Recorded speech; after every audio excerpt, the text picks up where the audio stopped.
Kenapa kita harus beribadah, menyembah kepada Allah Subhanahu wa taala?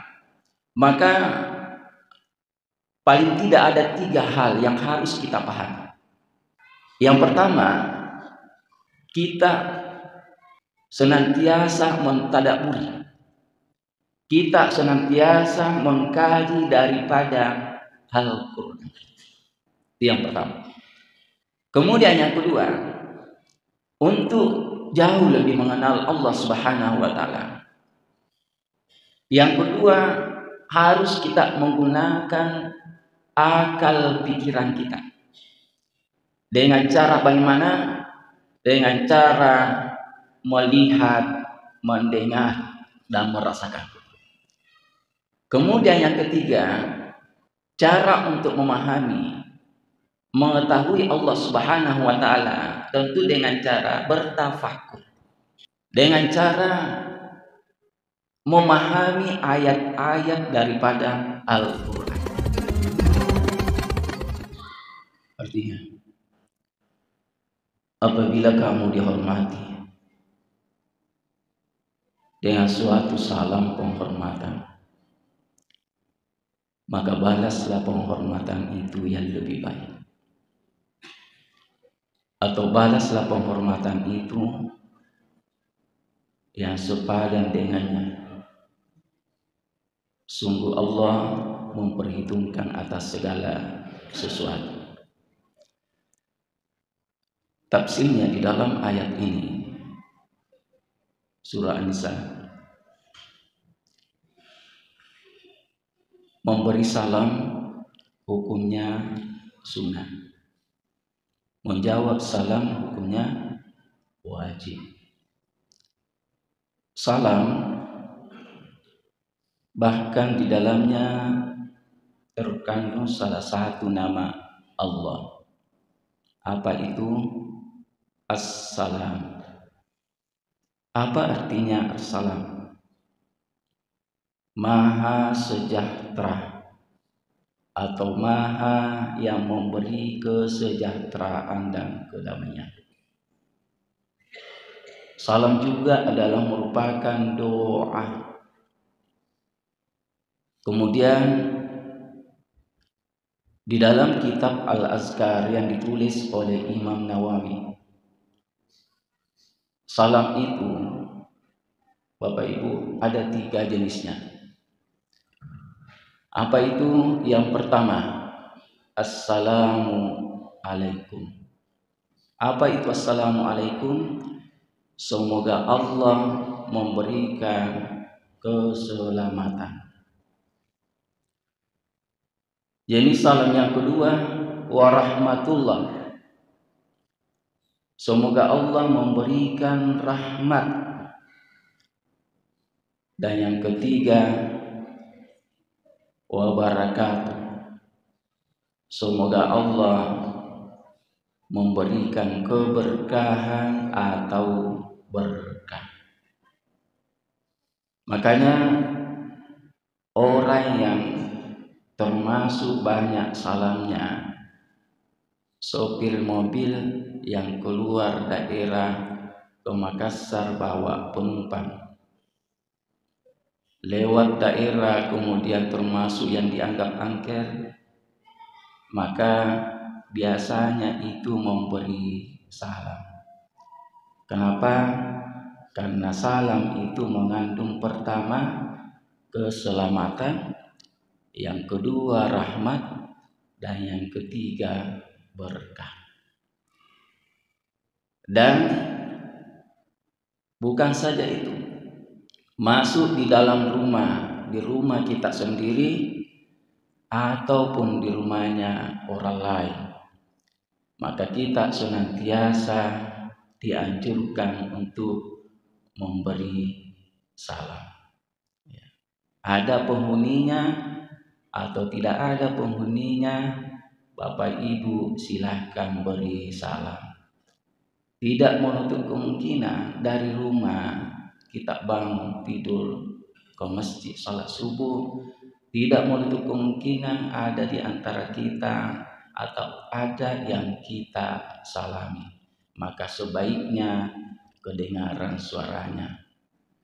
Karena ada dong itu orang memberi salam kemudian menjawab salam tidak semangat, bahkan tidak kedengaran. Ya, ini kadang-kadang kita mengundang pertanyaan. Ini yang saya salami ini tersinggung sama saya atau kecewa sama saya? Ya, atau mungkin saya pernah sakiti, padahal tidak. Ya, makanya Bapak Ibu, supaya sesama tidak mengundang pertanyaan, lebih baik kasih besar hati, jangan tuh kisi berteriak, nanti Nabi lagi orang-orang gila. Ya, tapi ya kita saja yang tahu. Karena intinya bahwa semakin kita banyak memberi salam, maka semakin banyak doakan kita. Dan yakin saja, percaya bahwa semua itu ada penghuninya. Cuma kan kita tidak lihat. Karena ada yang namanya makhluk gaib, makhluk yang tidak bisa kita lihat dengan panca indera, tapi dia bisa lihat kita. Nah, itu. Saya ulangi, semoga semuanya semangat lagi. Assalamualaikum warahmatullahi wabarakatuh.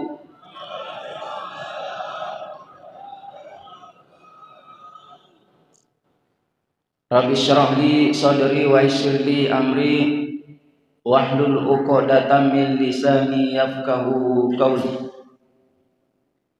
Subhanaka la ilma lana illa ma 'allamtana innaka antal alimul hakim.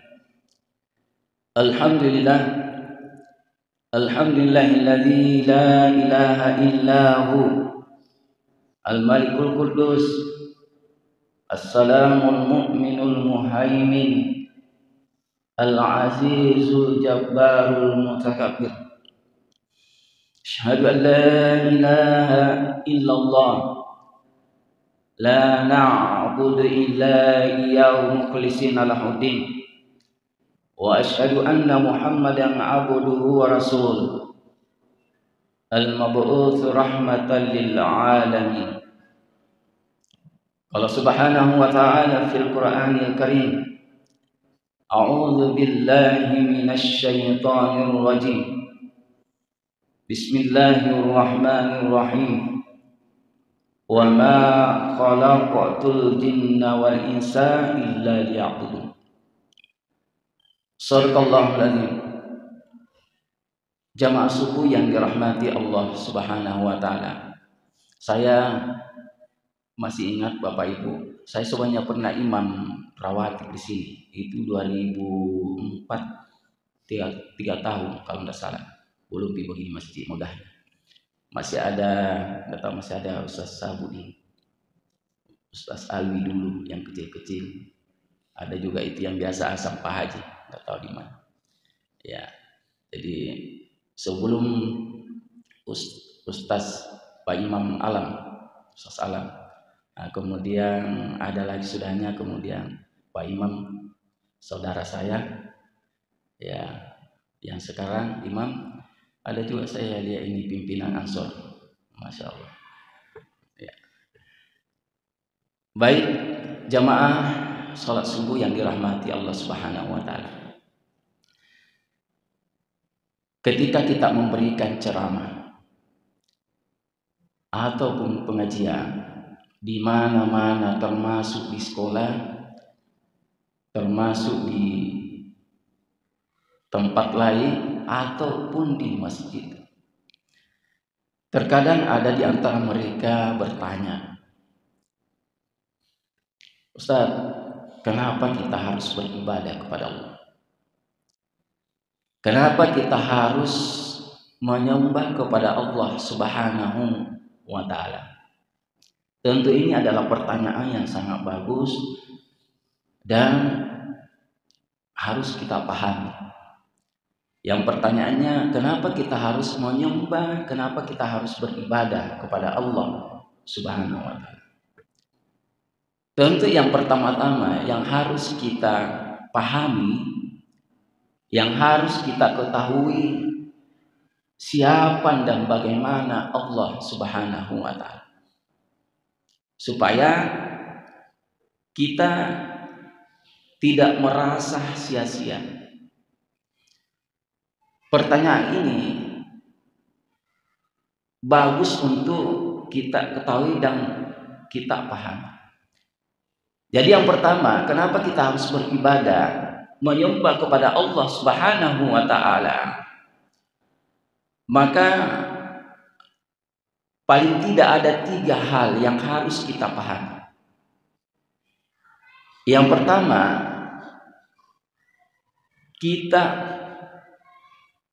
senantiasa mentadabburi, kita senantiasa mengkaji daripada Al-Quran. Itu yang pertama. Kemudian yang kedua, untuk jauh lebih mengenal Allah Subhanahu wa Ta'ala, yang kedua harus kita menggunakan akal pikiran kita. Dengan cara bagaimana? Dengan cara melihat, mendengar, dan merasakan. Kemudian yang ketiga, cara untuk memahami, mengetahui Allah Subhanahu wa Ta'ala tentu dengan cara bertafakur, dengan cara memahami ayat-ayat daripada Al-Quran. Maka kemudian dari waktu ke waktu, dari hari ke hari, maka insya Allah kita semakin percaya, kita semakin yakin bahwa yang menciptakan Allah Subhanahu wa Ta'ala. Nah kemudian, kenapa kita harus beribadah, menyembah kepada Allah Subhanahu wa Ta'ala? Maka yang pertama, memahami makna keberadaan kita hidup di dunia ini. Di dalam Al-Quran yang saya baca tadi, A'udzubillahi minasyaitonir rajim, wa ma khalaqatul jinna wal insa illa liya'budun. Tidaklah aku menciptakan jin dan manusia hanyalah untuk beribadah kepada Allah. Tidaklah aku menciptakan jin dan manusia hanyalah untuk beribadah kepada Allah. Maka tujuan daripada kehidupan di dunia ini adalah tiada lain dan tak bukan untuk beribadah, menyembah kepada Allah Subhanahu wa Ta'ala. Maka segala aktivitas kita, segala apa yang kita lakukan, kita niatkan ibadah kepada Allah Subhanahu wa Ta'ala. Tentu kita biasa baca innamal a'malu binniyat wa innamal likulli imri'in ma nawa. Bahwa segala sesuatu baik buruknya, diterima atau tidaknya, maka itu sangat bergantung pada niat kita seseorang. Maka prinsip-prinsip ibadah dalam Islam memberikan makna yang seluas-luasnya. Ibadah itu Bapak Ibu, bukan saja ketika kita melaksanakan sholat, mendirikan sholat. Ibadah itu bukan saja ketika kita berpuasa, ketika kita mengeluarkan zakat atau naik haji, tetapi ibadah yang dimaksud, prinsip-prinsip ibadah dalam Islam memberikan makna yang seluas-luasnya. Ibadah itu ada 2. Kalau dalam bahasa Arab, yang pertama adalah ibadah khossah. Yang kedua adalah ibadah ammah. Yang mana yang dimaksud ibadah khossah? dan yang mana yang dimaksud ibadah amma. Ibadah khasa adalah ibadah yang khusus yang telah diperintahkan oleh Allah dan Rasulullah sallallahu alaihi wasallam, maka itu adalah termasuk ibadah khasah, ibadah yang langsung diperintahkan oleh Allah dan Rasulullah sallallahu alaihi wasallam. Kemudian ibadah amma, yang mana yang dimaksud ibadah amma, ibadah yang umum, ibadah yang telah mendatangkan kebaikan, lalu kemudian kita laksanakan dengan niat yang ikhlas, hati yang ikhlas, maka itu juga termasuk ibadah kepada Allah Subhanahu wa ta'ala. Makanya Bapak Ibu, bagaimanapun kecilnya yang kita laksanakan, menurut diri kita baik dan tidak bertentangan dengan agama, maka itu adalah termasuk ibadah kepada Allah Subhanahu wa ta'ala. Makanya mulai kita tidur, mulai kita bangun dari tidur sampai kita tidur kembali, maka insya Allah itu akan menjadi ibadah kepada Allah Subhanahu wa ta'ala apabila itu kita niatkan dan tidak bertentangan dengan agama. Maka silahkan laksanakan. Dari masjid, dari rumah ke masjid, kemudian dari masjid ke rumah, maka setiap langkah kita akan diberikan pahala oleh Allah Subhanahu wa ta'ala. Apatah lagi di bulan suci Ramadan ini. Ini luar biasa. Tentu dengan datangnya bulan suci Ramadan ini dengan bulan-bulan yang lainnya jelas tidak sama. Kenapa tidak sama? Karena bulan Ramadan itu bulan yang penuh berkah, bulan yang penuh agung. Kenapa demikian? Karena ada satu malam termasuk di dalamnya itu lebih baik daripada 1000 bulan. Min alfi syahri.